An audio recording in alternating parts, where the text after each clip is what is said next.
Ministério da Cultura e Vale apresentam a 5ª edição do Flitabira. Vai começar mais uma atividade do festival. Compartilhe os melhores momentos nas redes sociais.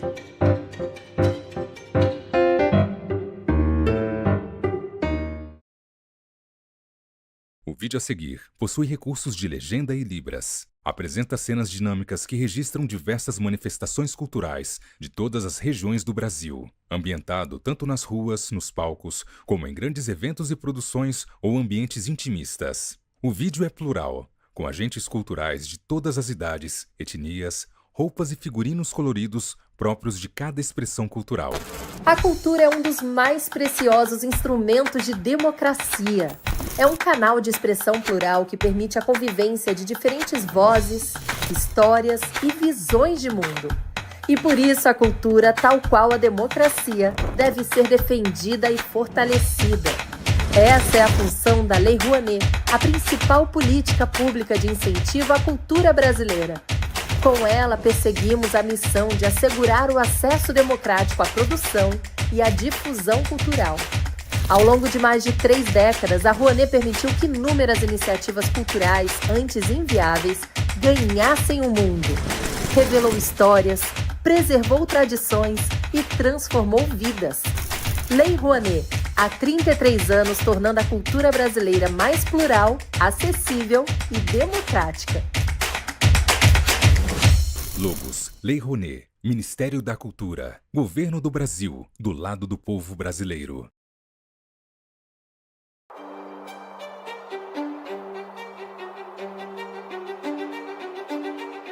Onde tem cultura, a Vale está.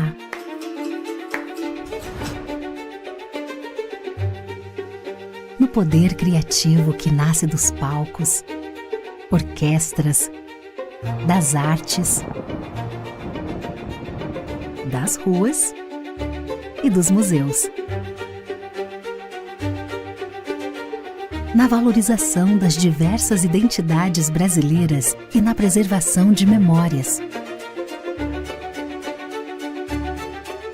Onde toca um instrumento, um futuro desperta.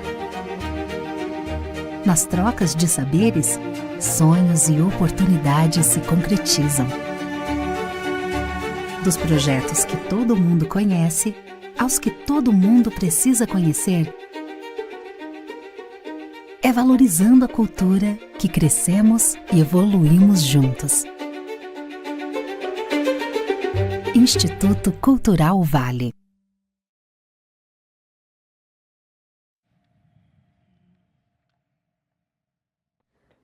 Camila Fabbri, Paulo Scott, Tayane Santi Martins e Simone Paulino. A roda de conversa acontece em um auditório com um grande palco. Ao fundo do palco, o cenário é composto por grandes banners em tons de roxo, rosa, amarelo, azul e laranja. Acima, lê-se 5º Flitabira. No canto direito está um grande telão que passa ao vivo a roda de conversa em questão, junto com os intérpretes de Libras. E no canto esquerdo estão as logomarcas das marcas patrocinadoras do evento. O palco possui uma longa mesa azul marinho e branca. Os convidados se assentam de trás dessa mesa. De frente ao lugar que cada um assenta, colado na mesa de frente para a plateia, há uma caixa transparente de acrílico que carregam os livros que cada um escreveu, bem como seus nomes.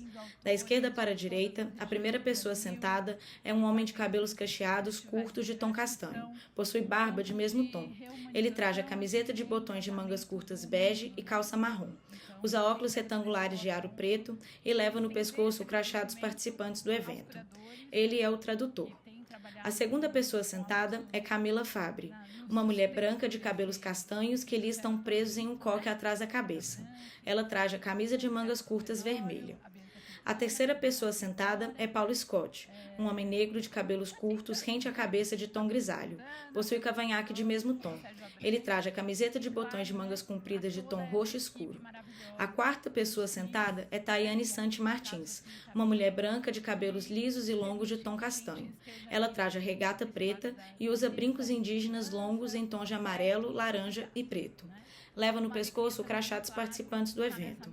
A quinta e última pessoa sentada é Simone Paulino, uma mulher branca de cabelos castanhos lisos que lhe estão presos atrás da cabeça. Ela traja camisa preta e, por cima, usa uma camiseta de botões de mangas compridas aberta. Usa óculos retangulares de aro preto e leva no pescoço o crachá dos participantes do evento. No canto inferior direito do vídeo em questão estão do início ao fim os intérpretes de Libras. Estes intercalam ao longo do vídeo entre diferentes mulheres e homens que trajam blusa preta. Eles traduzem simultaneamente tudo o que é falado. De tempos em tempos, a plateia é filmada e está cheia.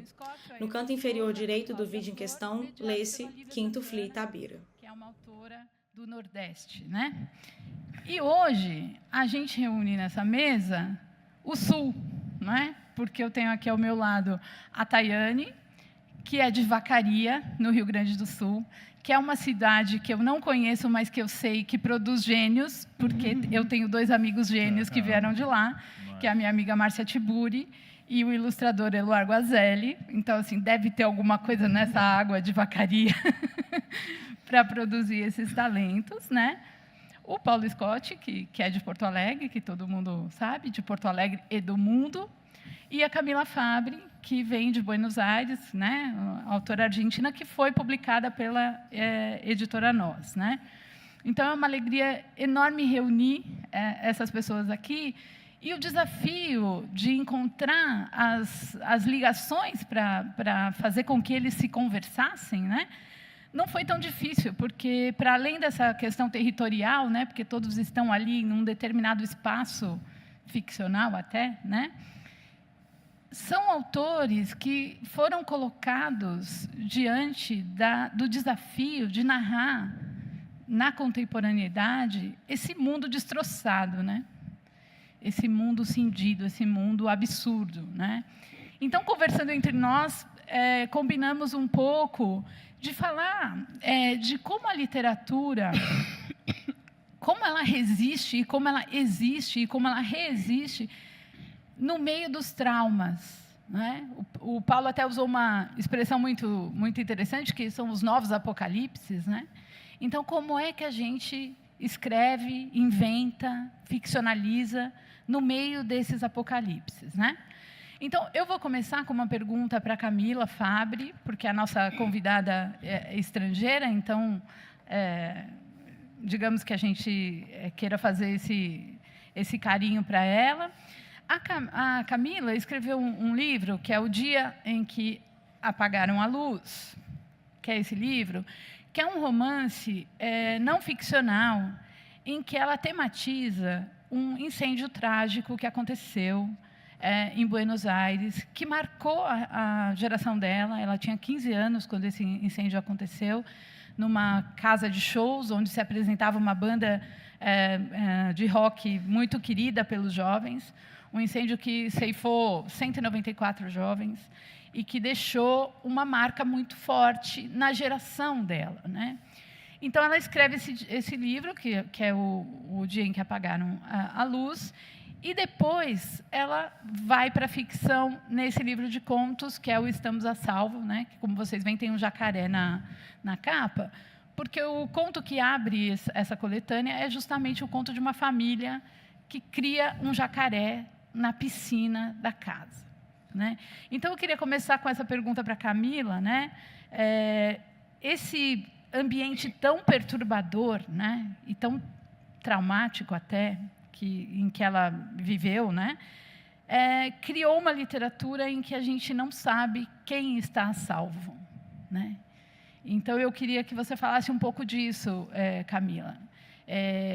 Num mundo em que você pode ir a um show de rock e viver uma tragédia como essa, ou que as pessoas criam jacarés ou serpentes nas suas próprias casas, quem está a salvo? E a literatura pode salvar alguma coisa? Bueno, entendí. Bueno, hola, buenas tardes a todos. Acá Gabriel me va a ayudar a hacerme entender por si acaso no lo logro. Boa tarde a todos. Gabriel está aqui ao lado e vai me ajudar a me fazer entender caso não consiga. Bueno, ¿qué es lo que está a salvo? Es lo que me parece que es como una especie de... es lo que está al margen del libro, ¿no? En todo caso, estar a salvo es el uso del sarcasmo por el sarcasmo mismo. Creo que cada vez estamos menos a salvo en el contexto de la modernidad. Quizás en el libro hay un uso del estar a salvo, un uso más doméstico, un uso más pequeño de la vida privada, de la familia, de los niños, pero me parece que dentro de ese uso doméstico y pequeño intento hablar de algo mucho más general, ¿no? Más universal, de cuán desarmada está la idea de preservarse. Me parece que a questão de como estamos a salvo é algo que está à margem do livro, é uma questão à margem do livro, que parece que fala sobre o uso doméstico. Me perdoe. Não. O uso doméstico dessa temática. A vida doméstica, né? Esse ambiente mais restrito, né? Onde as relações ainda são de alguma maneira passíveis de organização, talvez, né? Acho que nesse sentido. Sí, sí. La idea de la preservación pequeña en el mundo doméstico es una metáfora de hablar del uso universal de no estar a salvo en ningún lado. A metáfora usada no uso doméstico serve para falar do geral e de como é não estar a salvo em geral no mundo. Sim, mas queria, Camila, que você falasse talvez um pouquinho mais sobre essa condição da sua geração e até de escritores mesmo ali da Argentina, e que sabemos nós, vamos entrar nisso depois quando falarmos com o Paulo, que lá também, na Argentina, vocês vivem um momento violento, digamos assim, né? E como a literatura, nessa margem que você fala, pode ajudar a viver nesse ambiente tão hostil politicamente, por exemplo, né? El problema con que la literatura ayude a vivir este tiempo turbulento es que no hay Estado que cuide el trabajo artístico del escritor, del cineasta, del artista visual. O problema para que a literatura ajude nesse momento é que não há um Estado que cuide do artista, do escritor, do cineasta. Por ejemplo, la industria cinematográfica es una de las industrias más golpeadas en Argentina en este momento. No hay Estado, y cuando no hay Estado en un país ocurren tragedias como la que yo cuento en El día que apagaron la luz. Los que están menos a salvo son los jóvenes, son las juventudes en masa, que se reúnen para divertirse. Por exemplo, a indústria cinematográfica é a mais golpeada, que sofre mais golpes na Argentina nesse momento. E isso acontece quando não há Estado, os jovens ficam mais vulneráveis e tragédias assim podem ocorrer, como a que aconteceu na Argentina. Por eso creo que las esquirlas de esta situación que estamos viviendo en Argentina, que ustedes conocen muy bien, porque les pasó lo mismo, vienen de ahí. Las esquirlas son muy grandes, no son en tiempo presente. Hay como generaciones futuras que también van a padecer esta ausencia de Estado. Y por momentos esa noción me aterra, me da la sensación de que no estoy pisando sobre el suelo, ¿no? Como si estuviera flotando. A repercussão disso que vai estar acontecendo na Argentina vai se manter por muitas gerações e de algum modo isso me aterra, me faz pensar que não estou flutuando sobre o chão. Paulo, eu acho que é uma deixa boa, né? Essa que ela deu da questão do Estado, né? De que quando há ausência do Estado, os jovens são os que são mais vulneráveis, né? E nós poderíamos também dizer quando há ausência de um direito um direito feito com uma ética de fato e não fake, né? Que é um pouco o tema desse teu novo livro, né?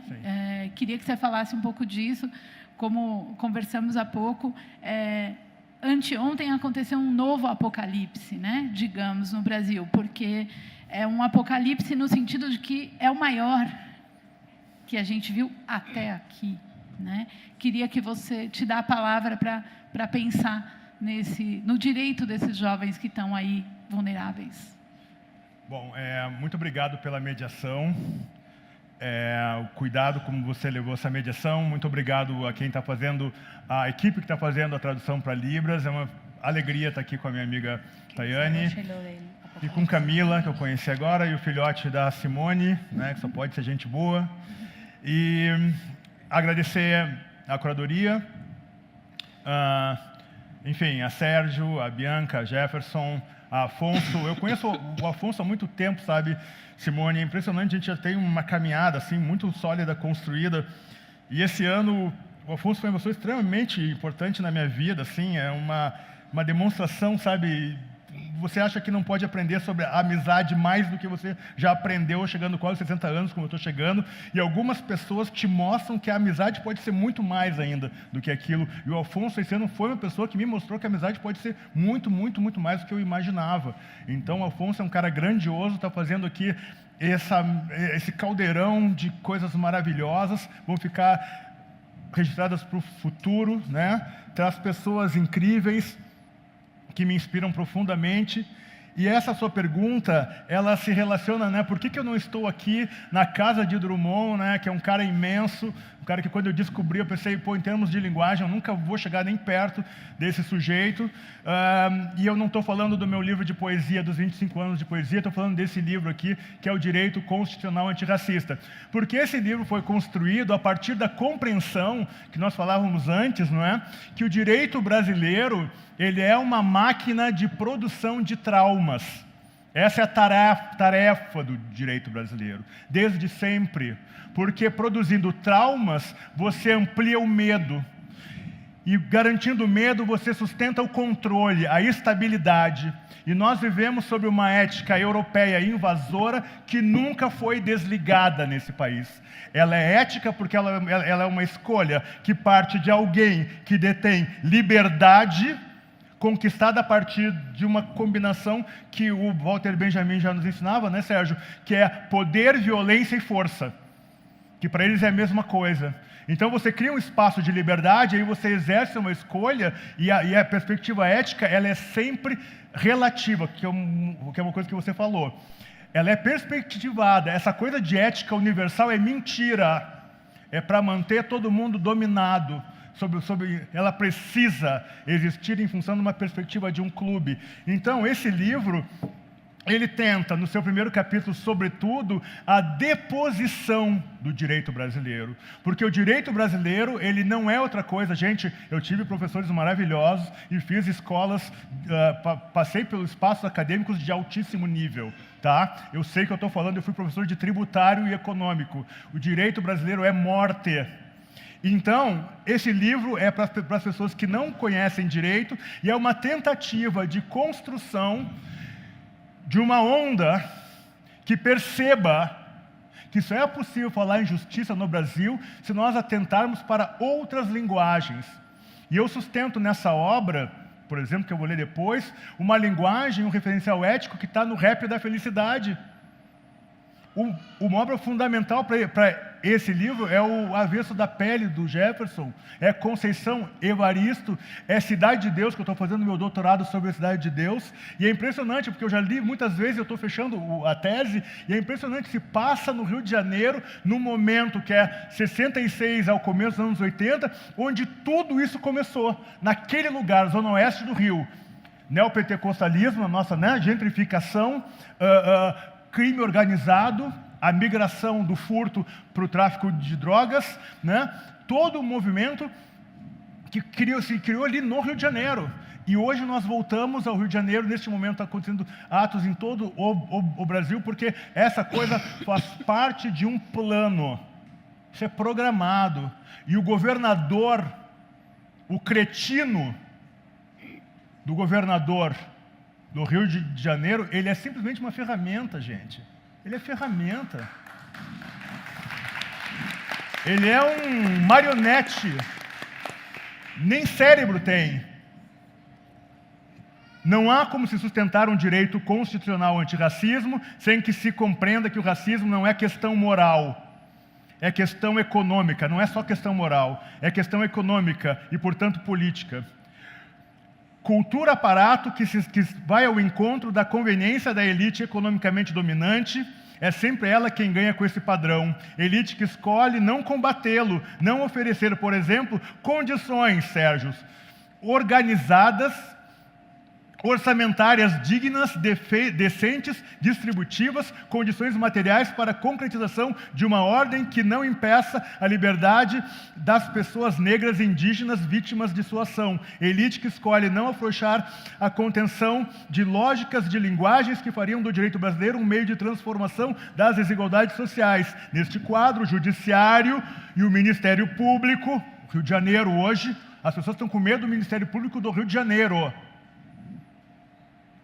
Os fiscais da lei, dentro do próprio debate jurídico que, inegavelmente, político-cultural, precisam optar. Vão cumprir a Constituição ou permanecerão chancelando decisões governamentais, políticas públicas, soluções econômicas, monetárias, financeiras e orçamentárias que, em diferentes graus de despudor, se apresentam para dar continuismo à desigualdade racial do Brasil. Então, para fechar a tua pergunta, minha cara amiga, eu te digo, isso aqui é consequência de uma estabilidade baseada no medo, no trauma, na morte.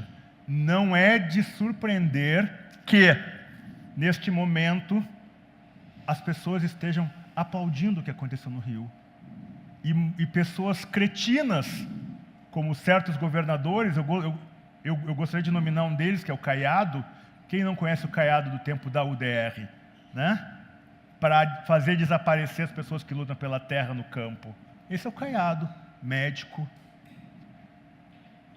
Isso está errado. Essa normalidade está errada. E, de alguma maneira, a literatura, feitas por pessoas como Eliane Marques, trazem referenciais, linguagem e lucidez que são urgentes para essa transformação. Porque falar para o Lula, coloque uma ministra negra, é parte da consciência de que não podemos mais esperar. Como se disse, não temos tempo a perder.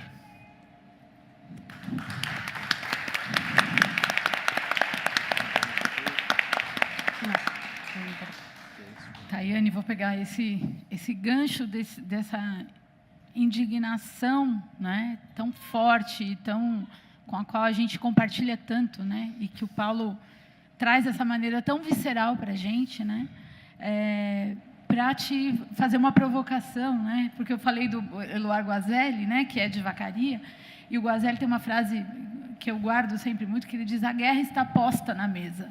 Né? Nós estamos num momento aqui que a guerra está posta na mesa de todos nós, né? Seja a guerra política do que acontece, por exemplo, na Argentina nesse momento, com o ataque à cultura, ao cinema, à literatura, às livrarias e a tudo mais, seja essa guerra terrível que o Paulo está dizendo, e você também, de uma certa forma, vivenciou isso, porque a sua personagem, do seu romance, é uma personagem traumatizada, né, por uma guerra civil, né? E o que é que a gente está vivendo agora se não é quase uma guerra civil, né? Mas essa sua personagem, ela fica ali num limiar entre lembrar e esquecer, porque ela está traumatizada, ela quer lembrar, ela já não sabe quem ela é, mas ao mesmo tempo lembrar dói, né? Eu queria que você falasse um pouquinho disso, dessa questão da memória, né? Da memória que a guerra deixa no corpo, né? Porque ela é uma mulher que dança, né? E ela tem um corpo marcado por essa dor da guerra, né? Por essa dor da violência, que é toda essa violência de que a gente está falando, né? Fácil, tranquilo, para uma tarde de sexta-feira. Boa tarde, gente. Eu quero Antes de entrar num assunto tão leve, quero fazer eco aos agradecimentos já feitos na mesa, mas como eu não quero ser repetitiva, compartilho dos agradecimentos já feitos e só quero adicionar um agradecimento especial à Bianca, que eu sei que é graças a ela, que está com meu filho no colo, graças a ela que eu estou na mesa nesse horário, que é um carinho, inclusive, de curadoria, de que eu possa estar falando com vocês agora sem estar preocupado se o menino está dormindo ou não, se está bem. Então, muito grata, e muito grata a todos vocês. Eu estava pensando um pouco antes da mesa, que é muito curioso que ano passado eu estive aqui, e vários de vocês me viram redondíssima, grávida, numa mesa com o Renato Nogueira e com uma mediação do Matheus Leitão, e a gente esteve falando de futuro. Eu lembro que uma das primeiras perguntas da mesa, o Matheus me perguntou o que eu esperava do futuro, o que eu esperava do mundo, sendo que eu ia colocar uma criança no mundo. E já comecei a me emocionar. Não estava no plano. E é difícil estar aqui um ano depois para falar de trauma. E eu ainda vou falar de arma, ainda vou falar de violência nessa fala, mas primeiro eu quero começar falando de poesia, já que a gente está no aniversário do Drummond. E antes de falar de Micaia, quero ler um textinho que é do meu próximo livro, um textinho inédito, que é uma espécie de conceito do trauma, um texto poético para conceituar o que é trauma. E se chama Haja Luz. Se, da calçada, Eulália se esgueirasse sobre o parapeito da janela e se apoiasse seu peso sobre os dedinhos do pé, suspendesse os calcanhares e bisbilhotasse o interior do pensamento, o que veria seria uma réstia do que antes de ser movimento foi trauma. O trauma, como Eulália ainda é muito nova para saber, tem a forma daquelas fotografias de bailarinas congeladas no ápice da pirueta, o instante petrificado. Assim como as bailarinas têm a capacidade de transmitir movimento nos malabarismos aéreos fixados em papel filme, o trauma se transfigura num grito mudo, depois se infiltra como ruído num fluxo do pensamento que segue o pouso da bailarina e a retomada da dança. O movimento dos não ditos se revela aos olhos da pequena bisbilhoteira e, em resposta à infração, palavras começam a jorrar de sua boca na mesma cadência do pensamento bisbilhotado. Pois se a poesia é o berço dos pensamentos, é ela também o seu afluente e deságue. Das palavras da menina surge, primeiro, um rastro de luz espiralado, depois a própria bailarina em sapatilha e ponta, sustentada pela força dos não ditos latente em seus gestos. Eulália, então, não estaria apenas fazendo seu pensamento dançar, mas dançaria ela própria junto ao pensamento que se encontra à distância de esticar o corpo sobre a ponta de seus pés.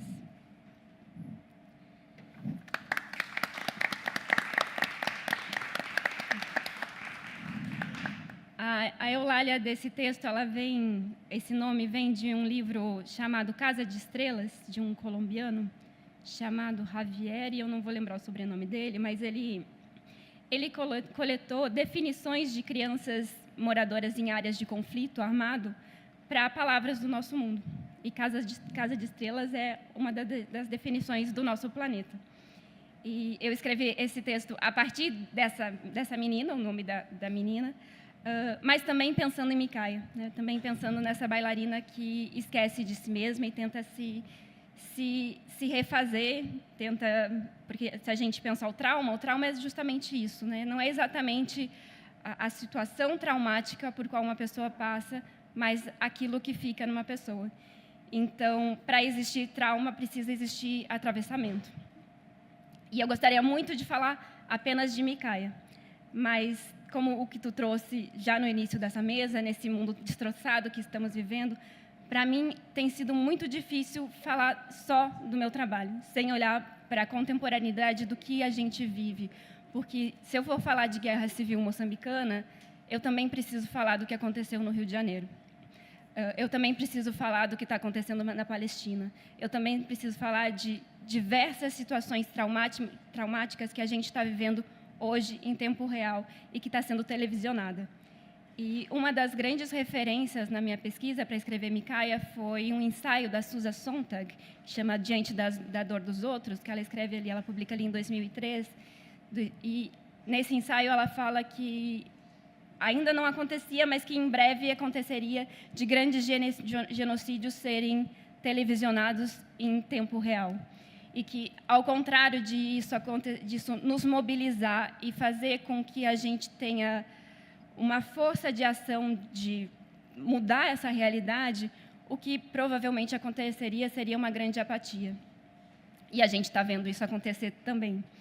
O Paulo falou que estão tendo manifestações, e estão tendo, mas também me choca muito que um massacre tão violento e tão inexplicável em termos morais, não gosto dessa palavra, mas não em termos históricos, porque a gente sabe as explicações das coisas, tenha acontecido e o país esteja funcionando, e que a gente não tenha parado o país. E aí, para fazer um paralelo com a escrita de Micaia, em 1960, em junho de 1960, aconteceu no distrito de Mueda, na província de Cabo Delgado, a norte de Moçambique, um massacre do Estado português.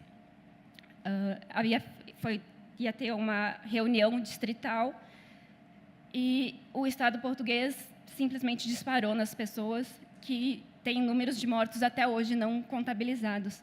Esse acontecimento ele foi tão marcante na história de Moçambique que foi a partir dele que entendeu-se que a luta armada era preciso. E eu estou falando de um contexto de um país que passou por 15 anos de luta armada para conquistar sua independência.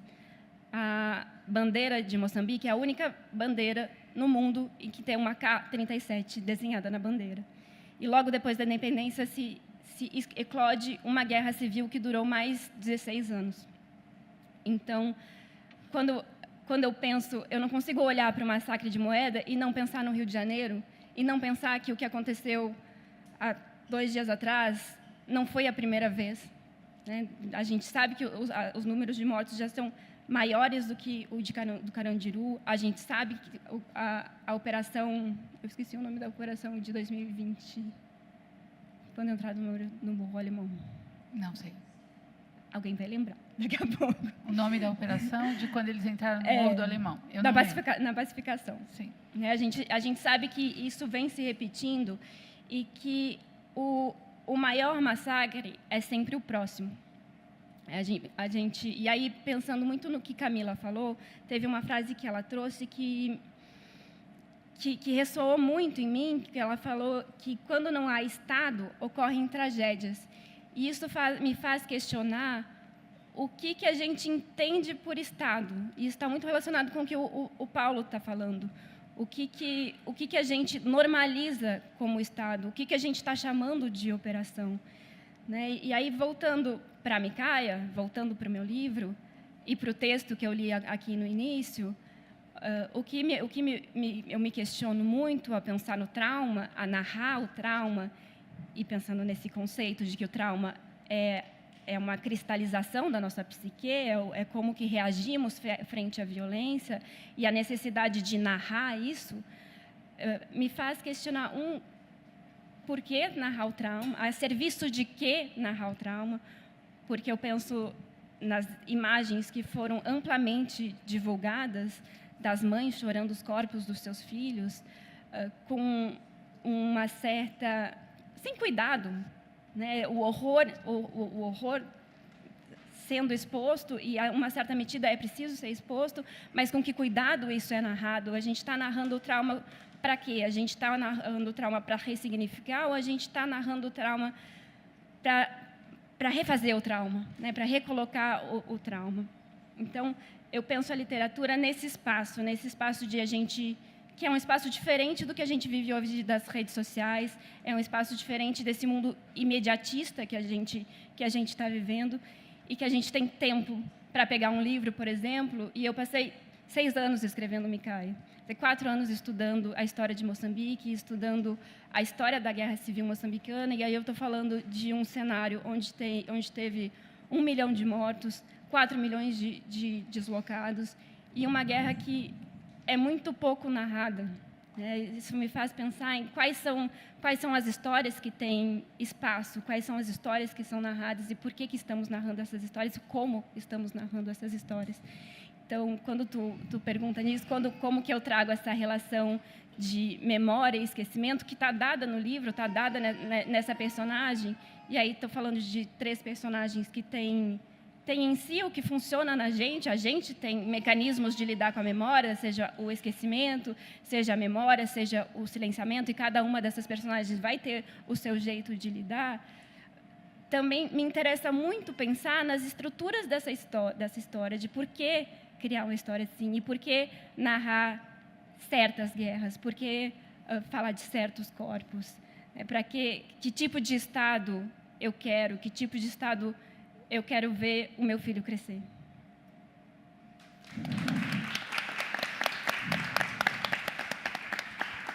Camila, eu queria pegar um gancho nisso que a Tayane falou, da questão de narrar também com imagens, né? E até que ponto essa narração com imagens nas telas, ela contribui ou não para que as pessoas vejam, né? Porque a impressão que a gente tem, às vezes, é que de tanto ver aquelas imagens, chega uma hora que a gente não vê mais nada. A gente não... Porque mistura a imagem da mãe chorando sobre o corpo do filho com uma receita de como picar a cenoura corretamente, né? Num feed, que virou uma loucura. Camila, que é cineasta também, e que está no cinema e que também faz esse uso da imagem, né?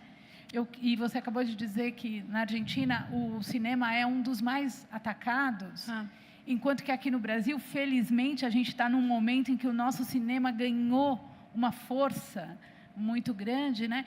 Queria que você comentasse rapidamente, Camila, até porque a gente tem muito pouco tempo, mas comentasse rapidamente como que essas suas narrativas desse contemporâneo e desse mundo despedaçado também aparecem no seu cinema, na sua dirección.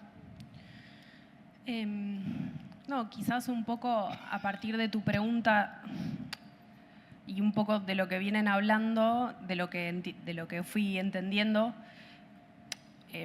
para mí una de las preocupaciones más grandes es, tengo la sensación de que ya nadie ve nada, aunque haya imágenes totalmente explícitas de horror, no importa. Esa es la sensación que tengo, bueno, viniendo de Argentina, ¿no? Algo de hace una semana, Milei arrasó en las urnas, ganó ampliamente, de vuelta. Sacó casi la misma cantidad de votos que cuando asume como presidente.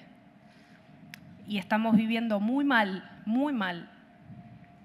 Y la sensación es, bueno, esto ya es civil, es un problema civil, ¿no? Ya no es un movimiento fascista, digo, bueno, sí, es un movimiento fascista a gran escala, pero la sensación de que la persona que está sentada al lado tuyo igualmente va a ir a votar ese modelo de país.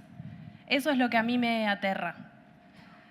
¿No? Que hagas lo que hagas, escribas lo que escribas, filmes lo que filmes. El horror que vimos, bueno, de Río, yo viniendo para acá vi lo que pasaba. No pasa nada nunca. Nada hace un real efecto.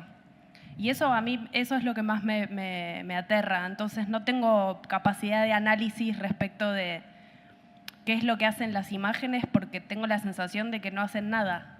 Ya no hacen nada. No sé si se entendió y perdón que no pude ir lento, pero... Vou resumir um pouco. A partir da pergunta e do que vem falando, as suas preocupações maiores são as de que ninguém mais vê nada, ainda que haja imagens explícitas do horror a todo instante. Milei ganhou amplamente na semana passada e parece se tratar de um movimento civil, já não um movimento fascista. Ou seja, fale o que fale, escreva o que escreva, parece que nada acontece nunca. Muito bem.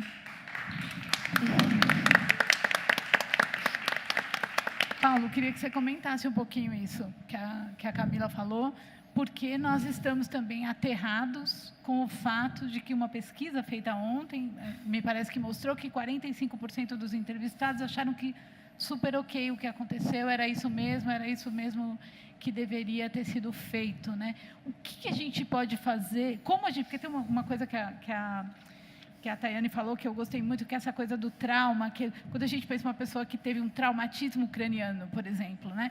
Essa pessoa ela é imobilizada para que aquilo não fique pior, digamos assim, né? O trauma ele imobiliza você, ele paralisa você, né? Como que a gente faz esse movimento, né, de sair disso, que é o que você disse, quer dizer, por que todo mundo não está na rua, né? O George Floyd foi um que morreu e os Estados Unidos pararam, mataram 120 lá e ninguém fez nada. Quer dizer, como que faz, Paulo? Responde para a gente.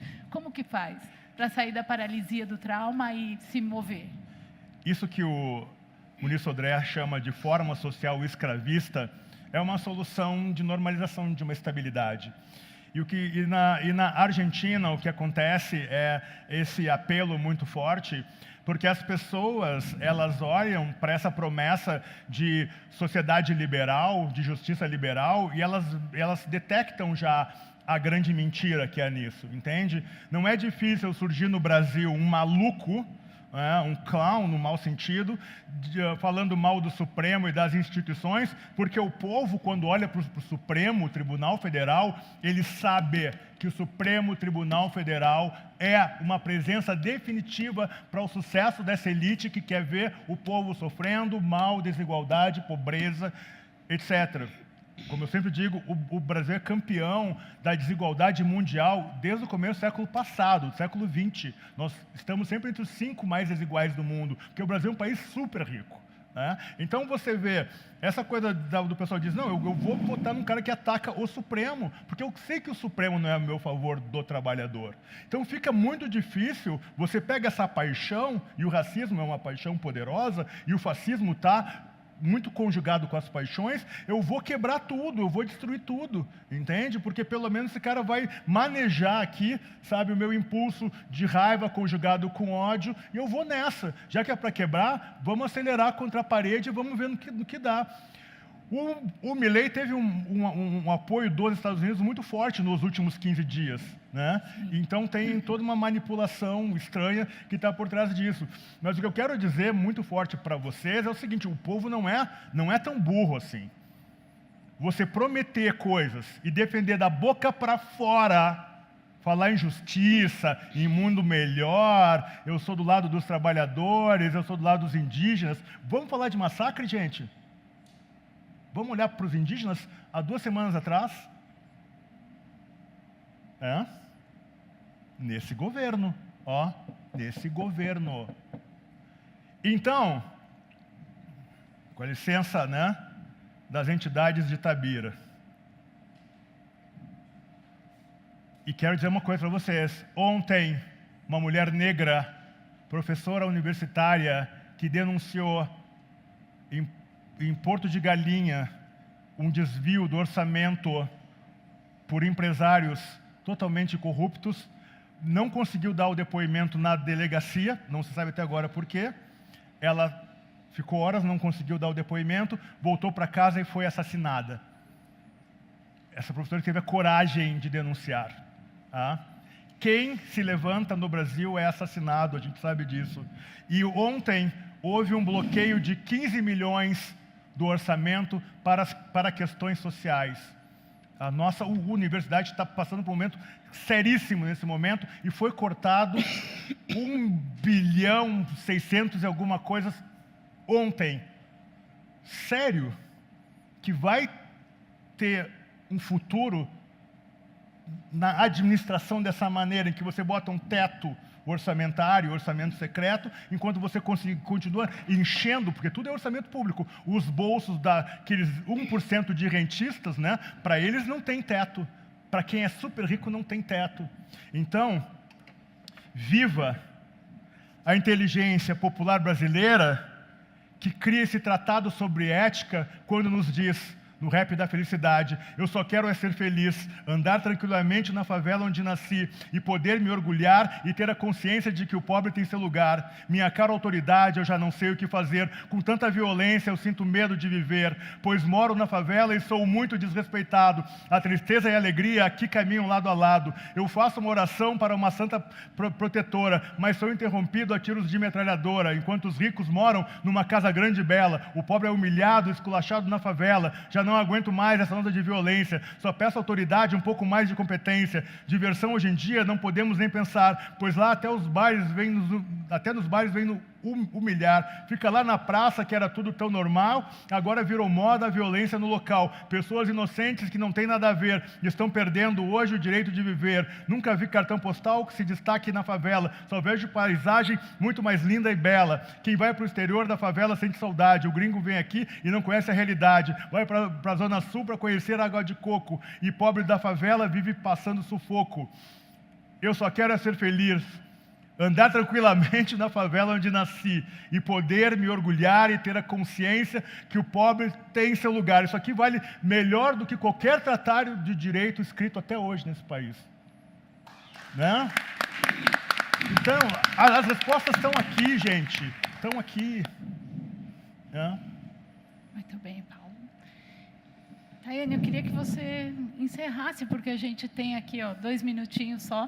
Eu não te fiz uma outra pergunta e estou vendo você aí com o livro do Drummond na mão, querendo sacar essa arma poderosa que é a poesia, porque, como a gente diz, o que vamos fazer? Vamos fazer poesia, porque os fascistas odeiam poesia, né? Então, é o que parece que nos resta, pelo menos aqui nessa mesa. Vamos fazer o que nos cabe, né? Fazer o que a gente sabe fazer. Enfim, eu tenho um bebê pequeno, então eu não tenho conseguido acompanhar as mesas. Eu vou ler um poema que eu não sei se já foi lido, porque ele é bem conhecido. Mas se foi, eu peço licença mesmo assim. A flor e a náusea. Preso à minha classe e a algumas roupas, vou de branco pela rua cinzenta. Melancolias, mercadorias espreitam-me. Devo seguir até o enjoo? Posso, sem armas, revoltar-me?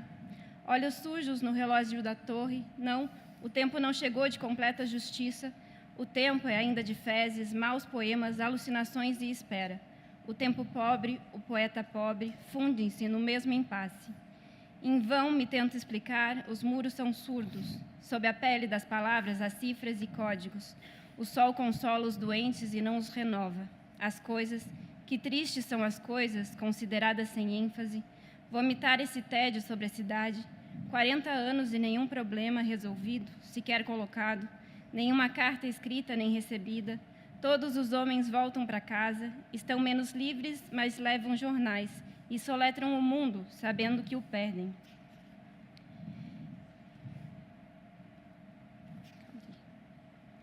Crimes da terra, como perdoá-los? Tomei parte em muitos, outros escondi. Alguns achei belos, foram publicados.